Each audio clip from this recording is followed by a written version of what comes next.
Welcome to This Explainer. Today, we're diving into one of the absolute most epic and, frankly, most debated narratives in all of human history, the story of Noah and the Ark.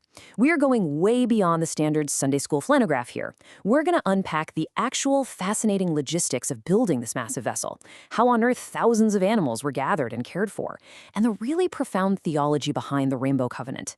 It's a narrative that's captivated humanity for millennia, so let's look closely at what the source texts actually say.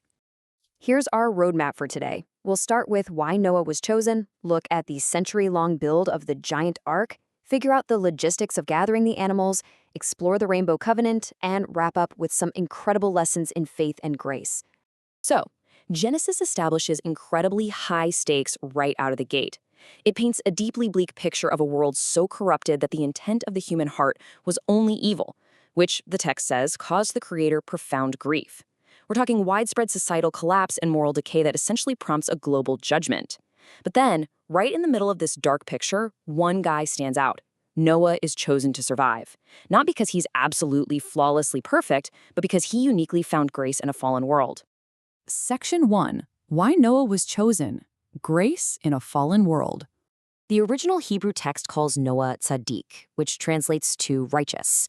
But what's really interesting is that this word implies so much more than just following rules. It's closely linked to justice, immense kindness, and how you treat other people. Noah walked with God and stood out so distinctly that later texts even call him a preacher of righteousness. But our sources are super clear on this. Noah found favor not just by his own merit, but as a recipient of divine grace. Because of that grace and his faithful kindness, God chose Noah to preserve the seeds of life, making way for a totally new creation to emerge from the ruins. Moving to Section 2, building the giant ark, a century-long construction. Okay, so how do you actually go about building a vessel this massive in the ancient world? The text doesn't give us an exact day count, but if you look at Genesis chapters 5 and 7, this timeline brilliantly lays it out. Noah is first mentioned at 500 years old. The flood fits when he's 600. Factoring in God's declaration about giving humanity 120 years, scholars estimate this build took somewhere between 100 to 120 years. Just imagine dedicating over a century of your life to one single project based purely on faith. It's staggering. And, he likely didn't work alone. He could have hired skilled laborers and utilized the advanced physical strength and mental capacity characteristic of humanity in that early era.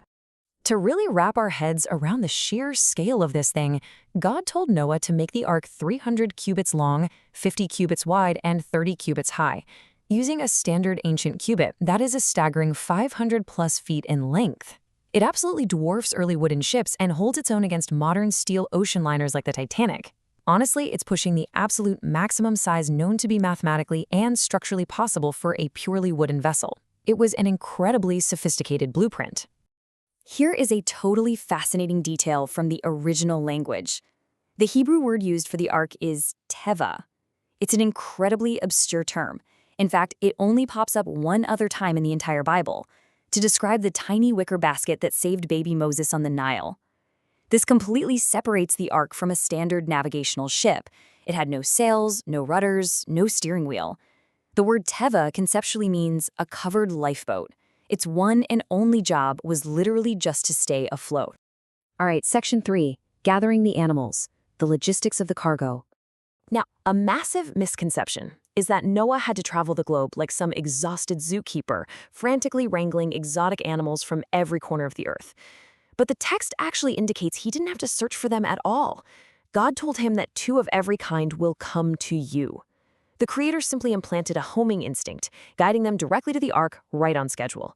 It's an elegant logistical solution, especially when you consider the pre-flood world map might have been far more connected than our continents are today. But you've got to be wondering the exact same thing every skeptic asks. How could a single wooden vessel, even one over 500 feet long, possibly hold enough species to repopulate the entire planet? Well, feasibility studies detailed in our sources suggest you'd only need a maximum of about 16,000 animals on board. Why so few compared to the millions of species today?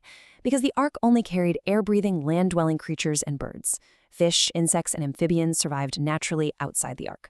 Plus, Noah almost certainly brought juveniles. They're smaller, they eat way less, and they produce far less waste, which leaves plenty of room across the ark's 3 massive decks for food and living quarters. And this brings us to a real game changer. the concept of kinds, or baramines in Hebrew. Noah didn't need every single modern species we see today. He just needed representatives of each base kind. For instance, he didn't need to load up coyotes, wolves, dingoes, and poodles. He only needed a single pair of a base canine kind.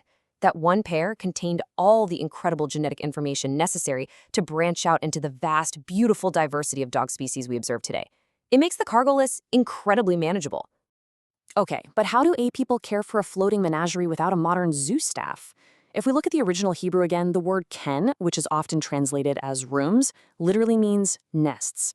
Creation researchers suggest God provided a hibernation instinct. Between the darkness, the confinement, and the rocking motion of the ship, the animals were likely subdued and resting. They weren't in a year-long coma, but they were largely inactive, sleeping in their nests, making daily care highly achievable. Let's pivot to Section 4, the Rainbow Covenant, a promise to the earth. When the floodwaters finally receded, God made this absolutely incredible, unconditional promise. In Genesis 9:13, he says, "I have set my rainbow in the clouds." Notice the specific ownership there. It's his rainbow. It appears in the clouds as a profound divine guarantee that a global flood will never again destroy all flesh.